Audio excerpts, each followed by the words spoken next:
Now we'll talk about threats in detail.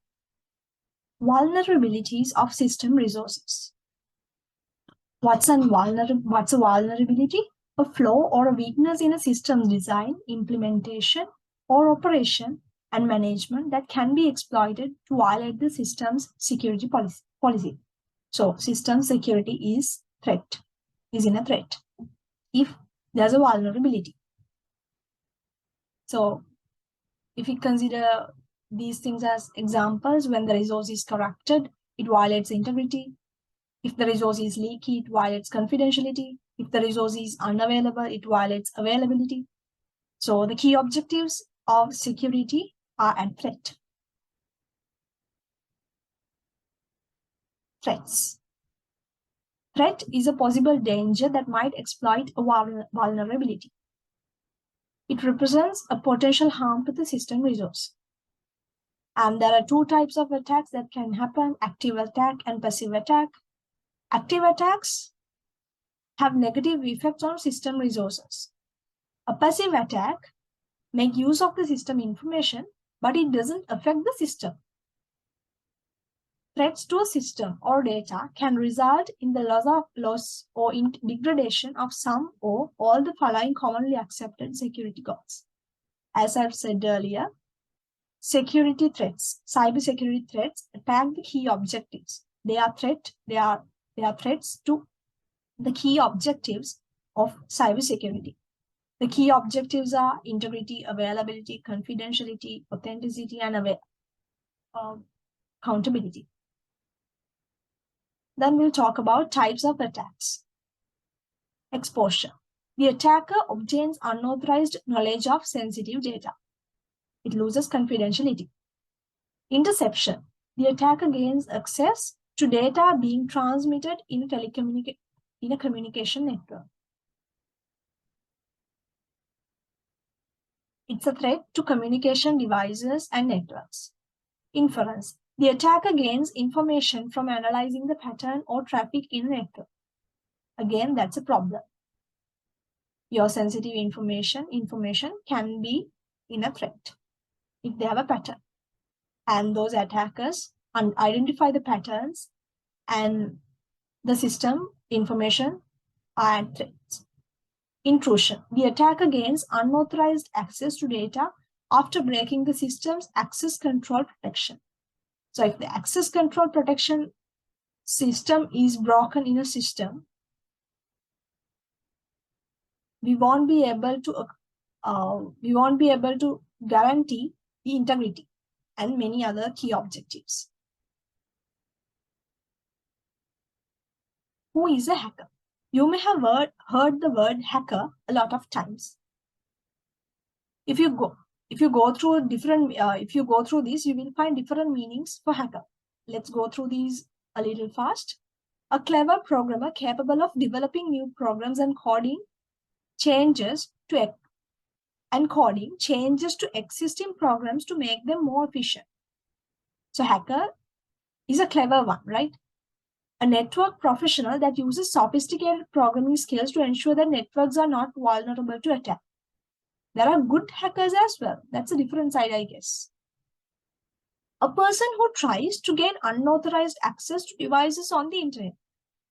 That's what usually hacker for normal people, but there are different definitions. As you saw earlier, there are good hackers as well.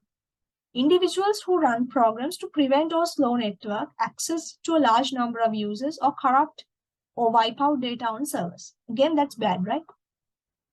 Okay. As I said earlier, there are different types of hackers. There are white hat hackers, gray hat hackers, and black hat hackers. White hat hackers, as the word suggests, they are good. They use their hacking skills for good, ethical, and legal purposes. Security vulnerabilities are reported by them, and sometimes some organizations award prizes for reporting vulnerabilities for white hat hackers. And then we'll come to gray hat hackers.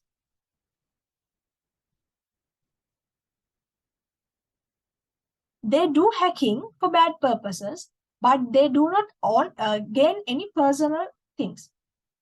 They do crime, but they don't get any personal gain or cause serious damage.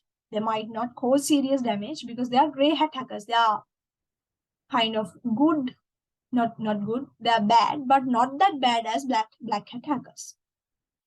As an example, if we consider someone who discloses the vulnerabilities of a system,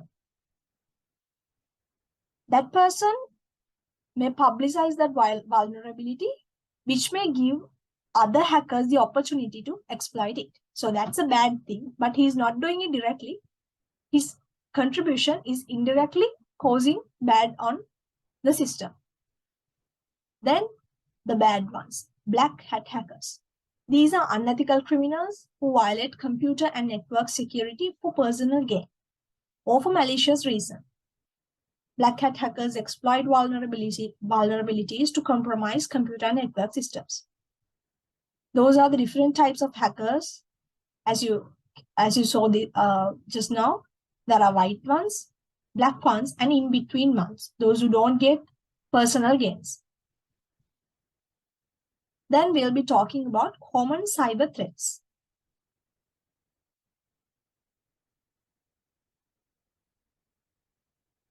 Cyber threats are also improving day by day.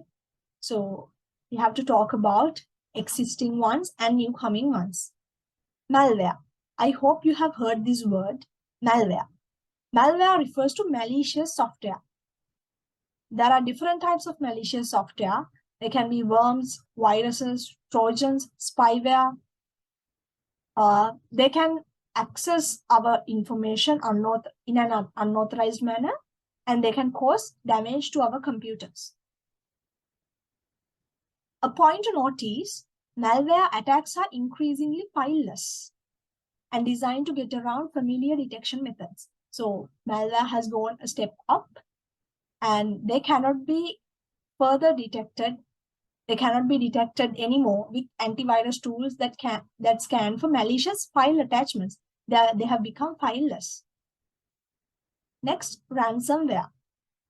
As the word suggests, these types of malware locks down files, data, or systems, and then threatens to erase, or destroy data.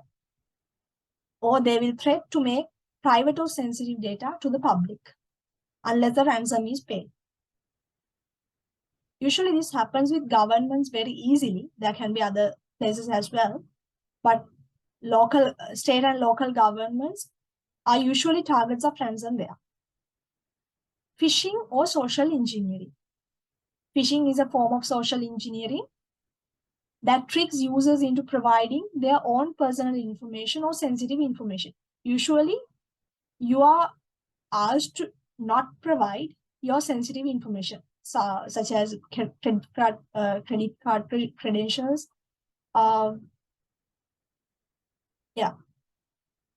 Your sensitive information should not be given through emails or text messages that appear suddenly in your devices, right? You should not disclose your sensitive information without knowing that they have a guarantee. In phishing scams, emails or text messages appear to be from a legitimate company asking for sensitive information, such as credit card data or login information. If you lose your login information due to phishing, your accounts might be accessed by someone that you don't know, and information might be changed, and you may be in a trouble if they do something as you, right? Then insider threats. Insider threats are from people, usually current or former employees, business partners, contractors, or anyone who has had access to the systems or networks in the past. Insider threats are usually from people who had access in the past. Insider threats can be invisible to traditional security solutions like firewalls and intrusion detection systems, which focus on external threats. Usually, the traditional security solutions are for external threats. Insider threats cannot be detected using those methods. Distributed denial of service attacks. A DDoS attacks attempt to crash a server, a website or network by overloading it with traffic, usually from multiple coordinated systems. The users may not be able to access resources because the network is in a traffic. Then spam. You must have heard this word spam because there's a folder in your email called spam. Electronic junk mail. You don't need these mails. Usually, you don't need these mails. News group postings are known as spam. Basically, these are mails which are not requested or not interested by you. Sometimes there may be important mails in your spam. The reason is some organizations send emails for a lot of people at the same time. If they are not recognized as an authorized one or a valid one, your mail might go into your spam folder. So don't ignore every spam email.